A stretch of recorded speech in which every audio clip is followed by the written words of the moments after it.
15 seconds and counting. 9. Mercury astronaut Gordon Cooper was the last American astronaut to go up in space alone.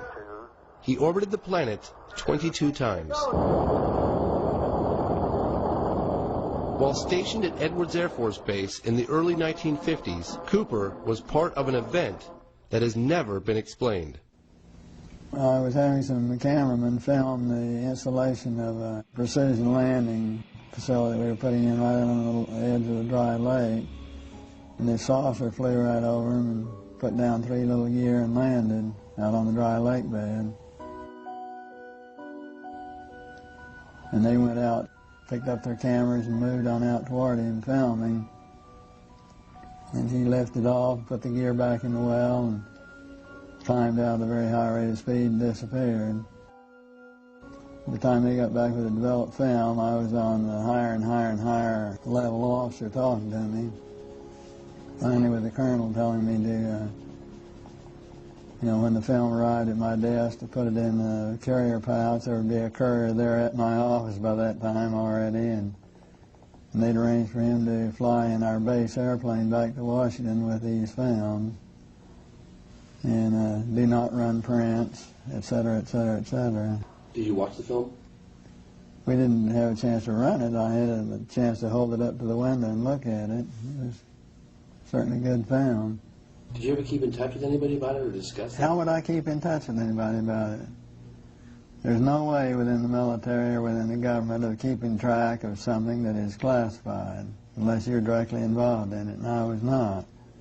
This meeting was a turning point for my father. Gordon Cooper was an icon of his generation, and my father was amazed by his story. At that point in time, there was no doubt in my mind that this vehicle was made at some other place than here on Earth.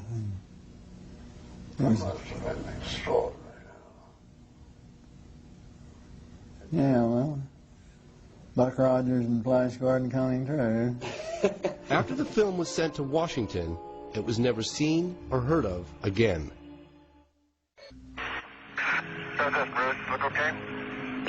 Apollo 14 astronaut Edgar Mitchell was the 6th man to walk on the moon.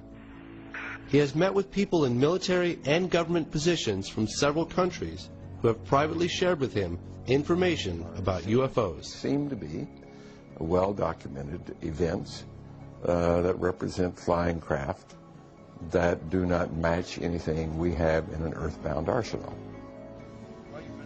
I felt that Dr. Mitchell would know the reasons for secrecy. Why was Stonewall? I can't answer that question. I think it's long past time to open this up to the public. But the best answer is probably because they don't know what to do about it anyhow.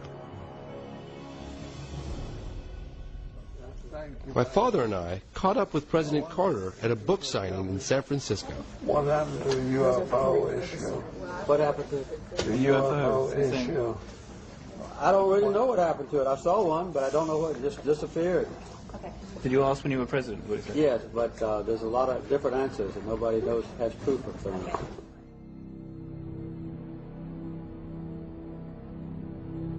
The question of secrecy has puzzled me for years. I asked the panelists in D.C. to offer possible explanations. Some of the questions that Man on Street have, and whoever wants to address this can, is why, in your opinion, would any government hide this from the people or not disclose this type of information of what's going on? When there are witnesses or sightings coming in, they are very reluctant to pick up the issue, to investigate, because they have no structure and they don't know how to handle it. Si existe una amenaza de origen desconocido que no tiene explicación, eso podría amenazar este sistema de conservación de poder. I suspect there are at least 5 agencies in the U.S. government that have investigative capability and do maintain files on UFOs. The public opinion, I think, is asking for information and is ready to believe that there is something serious. If we can convince the government, it could change. Good morning, ladies and gentlemen. My name is Jean-Claude Ribes, and I am an astronomer working for the French Centre National de la Recherche Scientifique from 1963 to 1998. I contributed to the French Cometa report, a 3-year military study on UFOs and national security, released in 1999. Cometa translates as Committee for In-Depth Studies. It was, in essence, a high-level think tank.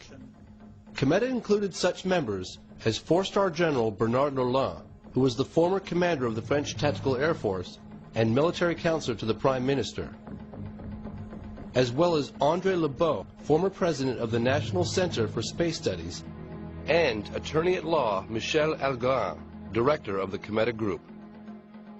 The Cometa Group published its findings in an historical 90-page report titled UFOs in Defense, What Should We Prepare For? The formation of the Cometa Group was initiated by French Air Force General Denis Letty.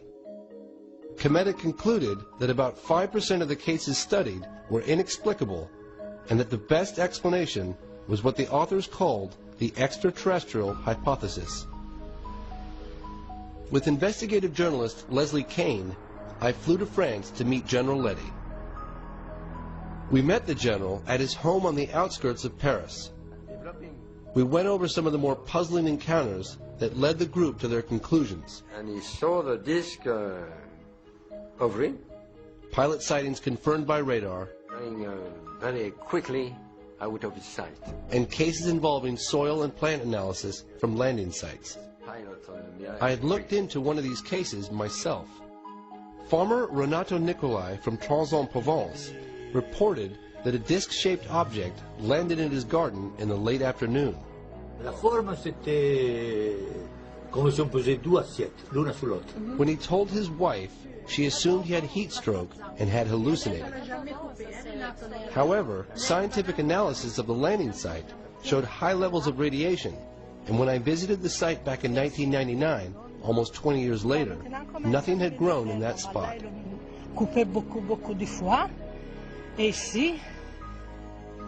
The town of Trans-en-Provence labeled the farmer a flying saucer fanatic.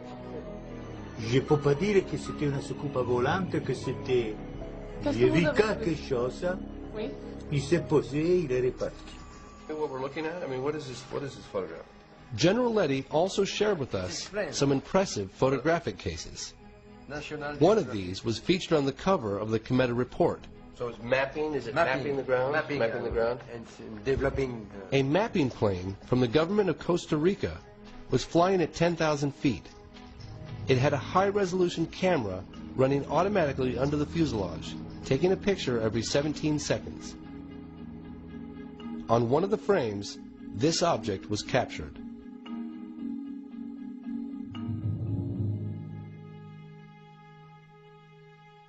After careful analysis by several scientists, including Richard Haynes and Jacques Vallée, it was determined that the object captured on film was a real three-dimensional airborne object. So do you think if it was announced that people would panic? If the government's announced, well, the unidentified objects are real? I cannot say yes, but I cannot say no. I asked the general to explain the Cometa report's extraterrestrial hypothesis. For us, we think that the best explanation is that object came from outside. We don't say they come from outside, but the best explanation is that hypothesis. In 2007, an investigative branch of CNES, the French equivalent of NASA, made 1,600 sightings spanning 5 decades available to the public.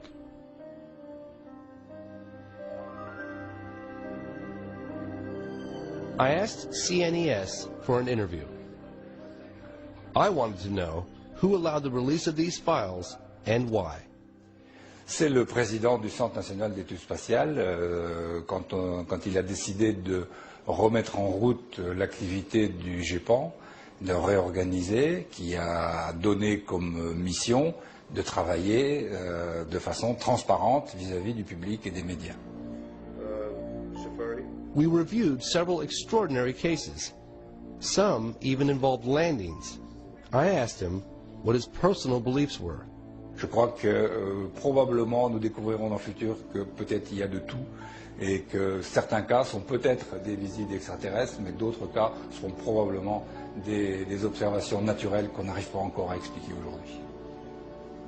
Et ça, c'est grand comme histoire. C'est grande histoire, oui. C'est un grand projet. Ouais. Big job. Good job.